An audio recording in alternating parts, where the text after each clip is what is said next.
അൻവറിൻ്റെ മത്സരം വന്നതോടുകൂടി ഇതൊരു ചതുഷ്കോണ മത്സരത്തിൻ്റെ സാഹചര്യത്തിലേക്ക് നിലമ്പൂരിൻ്റെ രാഷ്ട്രീയം മാറിയിരിക്കുകയാണ്. അപ്പോൾ ചതുഷ്കോണ മത്സരത്തിനകത്ത് നിലമ്പൂരിലെ ജനത തീരുമാനിക്കും നിലമ്പൂരിന് വികസനത്തിന് വേണ്ടി കഴിഞ്ഞ കാലങ്ങളിൽ ഏറ്റവും കൂടുതൽ കോടികൾ വന്നത് ദേശീയ തലത്തിൽ നിന്ന് കേന്ദ്ര ഗവൺമെൻറ് ശ്രീമാൻ നരേന്ദ്രമോദിയുടെ ഗവൺമെൻറ്റിൻ്റെ ഭാഗത്തു നിന്നാണ് എന്ന് ഉത്തമമായിട്ടുള്ള ബോധ്യം നിലമ്പൂരിലെ ജനങ്ങൾക്കുണ്ട്. അത് വികസന അജണ്ടയാണ്, വികസന രാഷ്ട്രീയമാണ്. മറുഭാഗത്ത് അൻവറിൻ്റെ ഒരു സ്റ്റേറ്റ്മെൻറ്റ് പുറത്തു വന്നിട്ടുണ്ട്. അദ്ദേഹം പറഞ്ഞത് അദ്ദേഹം വളരെ സ്ഥിതിയുള്ള ഒരാളായിരുന്നു. എപ്പോൾ? പിണറായി വിജയനോടൊപ്പം നിൽക്കുന്ന സമയത്ത് 4 ഷർട്ട് ഒരു ദിവസം ഇടാനുള്ള സാഹചര്യം ഉണ്ടായിരുന്നു. ഇപ്പം അതെല്ലാം വെട്ടിച്ചുരുക്കി എന്നാണ് പറഞ്ഞത്. എന്താ അർത്ഥം? മണി പമ്പിങ് ചെയ്യുന്ന ഒരു പാർട്ടിയാണ് മാർക്സിസ്റ്റ് പാർട്ടി.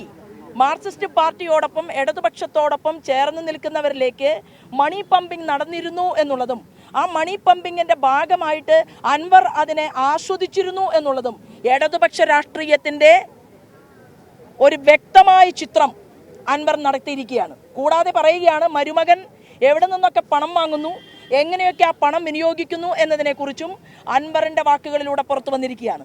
അതുകൊണ്ടൊന്നും തെറ്റല്ലാതാകാൻ പോകുന്നില്ല. മറുഭാഗത്ത് UDF ഉണ്ട്. UDFനെ സംബന്ധിച്ച് പറഞ്ഞാൽ എത്രയോ വർഷങ്ങളായി ഇവിടെ നിന്ന് വിജയിക്കാൻ അവസരം കിട്ടി. MLA ഉണ്ടായി, സംസ്ഥാന ഗവൺമെൻറ്റിൽ ഭരണമുണ്ടായി, കേന്ദ്ര ഗവൺമെൻറ്റിൽ പതിറ്റാണ്ടുകൾ ഭരണമുണ്ടായി.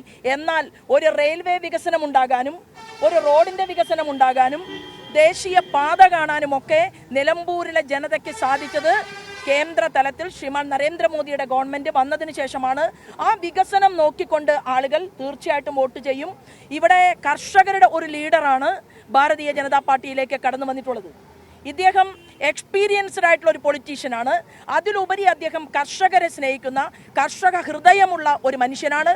കൃഷിക്കാരുടെ ഒരുമിച്ചുള്ള ഒരു സ്നേഹവും പിന്തുണയും അതുപോലെ തന്നെ എല്ലാ കാർഷിക സേവാ സമ്മാൻ നിധി ശ്രീമാൻ നരേന്ദ്രമോദി ഈ നിലമ്പൂർ നിയോജക മണ്ഡലത്തിൽ മാത്രം കൊടുത്തിട്ടുള്ളത് 17,000-ഓളം വരുന്ന കുടുംബങ്ങളിലേക്കാണെങ്കിൽ ആ 17,000-ഓളം വരുന്ന ഗൃഹനാഥന്മാരും ഗൃഹനാഥകളും തീരുമാനമെടുക്കും കർഷക സമ്മാൻ നിധിയുടെ ഭാഗമായിട്ട് ആർക്കാണ് വോട്ട് കൊടുക്കേണ്ടത് എന്നതിനെക്കുറിച്ച്.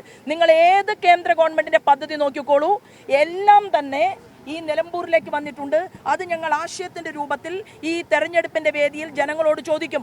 ഒരു ഉമ്മയോ അമ്മയോ അമ്മച്ചിയോ അവർ ഇന്ന് പാവപ്പെട്ട ഒരു വ്യക്തി അടുപ്പിൽ തീ കത്തിക്കാതെ ഉജ്ജ്വൽ യോജന കണക്ഷൻ എത്ര നിലമ്പൂരിലേക്ക് കൊണ്ടുവന്നിട്ടുണ്ട് എന്നതിൻ്റെ കണക്ക് ഞങ്ങൾ അവരോട് പറയും. ഈ വിവിധങ്ങളായിട്ടുള്ള വികസന പ്രക്രിയകളെ കുറിച്ച് ചർച്ച ചെയ്തുകൊണ്ടായിരിക്കും ഈ ബഹുമാനപ്പെട്ട സ്ഥാനാർത്ഥിയുടെ നേതൃത്വത്തിൽ ഞങ്ങൾ ഈ തെരഞ്ഞെടുപ്പിനെ നേരിടുന്നത്.